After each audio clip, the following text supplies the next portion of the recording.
Ինչ է տարրո խորհրդատվությունը իրենից ներկայացնում։ Բոլորը լսելով տարրո քարտերի մասին պատկերացնում են միանգամից կախարդություն, գուշակություն, բախտ բացել եւ նմանատիպ հնարքներ։ Իմ եւ շատ այլ adekvat մասնագետների ձեռքին տարրոն ոչ թե ապագան գուշակելու, այլ ներկան վերլուծելու եւ ինքնաճանաչողության հզոր սակրալ գործիք։ Ինչու սակրալ գործիք, որովհետեւ տարրոն իրենից ներկայացնում է համակարգ, որը բաղկացած է բազմաթիվ կրոնական, հոգեբանական, օկուլտիստական եւ մոգական ուսմունքներից։ Քարտերի վրայի ցանկացած սիմվոլ, պատկեր կամ գույն ունի հստակ նշանակություն եւ հենց այդ սիմվոլներն են օգնում ստանալ մեր հարցերի պատասխանները մեր խորը ենթագիտակցականից։ Տարրո քարտերի հիման վրա են ստեղծվել մետաֆորիկ ասոցիատիվ քարտերը, որոնք լայն կիրառում ունեն հոգեբանության մեջ։ Իմ տարրո խորհրդատվությունները կրում են երկու բնույթ՝ վերլուծական եւ կանխատեսական։ Վերլուծական խորհրդատվության ժամանակ այցելուն առաջինը ներկայացնում է իր հուզող հարցերը, խնդիրները, կիսվում է իրեն մտահոգող երևույթներով։ Խորհրդատվության մյուս փուլում օգտագործում ենք տարրո եւ մագ քարտեր, որոնք օգնում են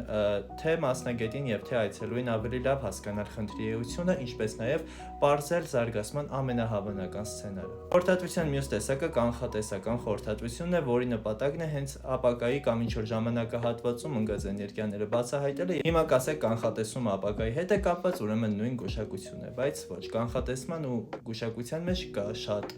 նուրբ, բայց մեծ տարբերություն։ Ու հենց այդ տարբերության մասին էլ խոսել եմ իմ էջում։